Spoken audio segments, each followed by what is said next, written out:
বিসমিল্লাহির রহমানির রহিম। আজকে মঞ্চে উপস্থিত সম্মানিত সভাপতি আমাদের জাহিদ মামা, আরও 5 নম্বর ওয়ার্ডের মাধবপুর গ্রামের আমার ছোট বড় মামারা, চাচারা, বড় ভাইরা, ভাবিরা, মুসলমান ভাইদের প্রতি আমার সালাম। আসসালামু আলাইকুম ওয়া রাহমাতুল্লাহি ওয়া বারাকাতুহু। হিন্দু ভাইদের প্রতি নমস্কার। 1971 সালে এই বাংলাদেশ স্বাধীন হয়েছিল। সেই স্বাধীন দেশে 16টি বছর অধিকার থেকে বঞ্চিত ছিলাম। আজকে 2024 সালে দেশ স্বাধীন করেছি, অধিকারটুকু হাতে পেয়েছি। এই অধিকারটুকু কাজে না লাগালে আমরা ব্যর্থ হয়ে যাব। আজকে আমাদের এই পীরগঞ্জের মাটিতে অনেক অনেক লম্বা লম্বা নেতা দেখেছি, ওরা লুবিত নেতা। আজকে সাইফুল ভাই আমাদের 5 নম্বর ইউনিয়ন আর আমাদের এটা 6 নম্বর ইউনিয়নের পাশাপাশি। আজকে সাইফুল ভাইয়ের লম্বা হাতকে যদি আমরা শক্তিশালী করতে পারি, তাহলে আজকে আমাদের পীরগঞ্জ থানার ধন্য মনে করব। সংগ্রামী উপস্থিত ভাইরা, আপনারা জানেন এই স্বৈরাচারী শেখ হাসিনা ওনার চামচারা বলে আমরা জাতীয়বাদী দল বিএনপি সায়েন্সির ছাত্র মাঠে আহার করি খাই।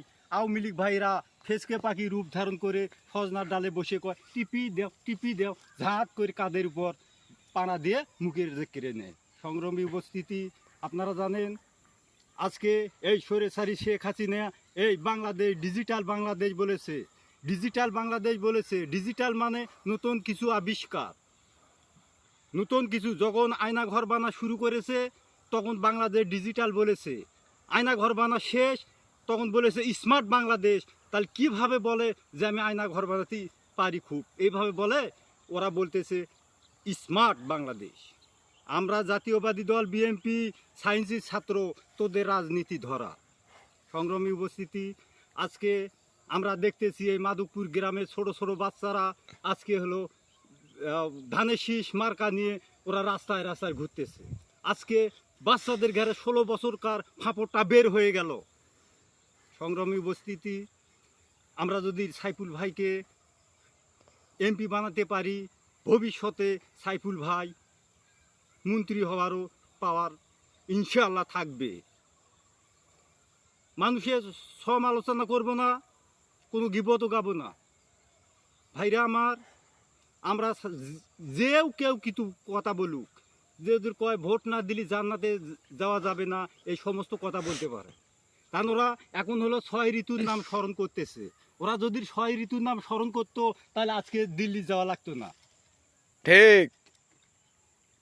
সংগ্রামী ভাই সব, আপনারা জানেন এই মামরুজপাড়া স্রোতের ঘাটে ওখানে ছোট ছোট বাচ্চারা হাডুডু খেলা আয়োজন করেছিল। ওরা দেখতেছে যে এখানে মেজানুর রহমান শাহিন মামা এখানে দলের ছেলেপেলেরা এখানে আয়োজন করেছে। মার্শাল্লাহ 15-20 মিনিট পরেই থানা থেকে ওসি আসছিল, আসি বললো যে খেলা হবে না। আমি বললাম যে ভাই খেলা হবে না, ছোট ছোট বাচ্চারা খেলা আয়োজন করেছে, বরং এটা হবে না, এটা কি একটা আইন হলো? তো কাউকে অত বুঝের দরকার নাই, চলে আচ্ছা ঠিক আছে খেলা বন্ধ। 10 মিনিট পরে দেখি হবিবর মামা আমার এই মপার গেটির সামনে একবার চিরপাট্টাক হয়ে পড়ে গেল। মপা 1-2 মিনিট পরেই মপা আসি বললো যে হবিবরকে অ্যাটাক করা হয়েছে। তা আমি বললাম যে মপা, আজকে মনে হয় তুই এখানে আলার ব্যবসা না করি উকিলগিরি করাই ভালো আসলে, রংপুর যা, তুই কে আলা বেসপু। সংগ্রামী উপস্থিতি, ওরা এখন 6 ঋতুর নাম স্মরণ করতেছে, ওরা বিভিন্ন রূপ ধারণ করবি, বাদন হারা, লোভ দেখাতে নাই। সংগ্রামী উপস্থিতি, আমরা দেখেছি পীরগঞ্জ থানায় অনেক মানুষ বিক্রি হয়েছে। আজকে সাইফুল ভাই অনেক দুঃখ কষ্ট করে, আজকে কত কষ্ট মশা করি কয় নাই, মনে করেন তার শরীরে যে কত কাটার দাগ, দুঃখ বেদনায় ভরা। আজকে যদি আমরা তাকে যদি এই সুযোগে সৎ ব্যবহার করতে পারি, সাইফুল ভাই খুশি থাকবে, আমরা পীরগঞ্জবাসীও সুখী থাকবো। এই বেত্তবাস কামনা করে আজকে আমার এখানে বক্তব্য শেষ করলাম। ভাইয়া আমার একটা ভুল হয়েছে।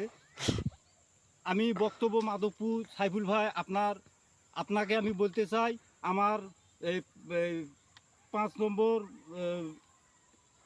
5 নম্বর ওয়ার্ড মাধবপুরে আমাদের আমি দ্বিতীয় বক্তা ছিলাম।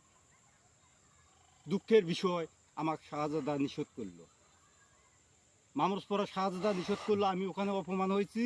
তারপরে সাইফুল ভাইয়ের দিকে দেখে আমি সব ভুলে গিয়ে আমি বক্তব্য দিতে পারলাম না, বিধায় আমি খুব দুঃখিত। তাই আমি ভাই আমি এই 21 তারিখে 22 তারিখে আমরা হলো আমি পাবনায় যাব। তো বিশেষ করে ভাই আমি বক্তব্য দিতে পারলাম না, আমি পাবনায় যাব, কিন্তু আসে আমি ভোট দিব, দিয়ে আমি এখন চলে যাব। আজকে আমি দুঃখ কষ্ট আজ ফাঁপড়টা বের করার জন্য আজকে পড়ল এখানে আসে ফাঁপড়টা বের করে দিছি। হ্যাঁ, এই ফাঁপড়টা বের করার জন্য আপনার মোবাইলে আমি পাঠিয়ে দিব আজকে।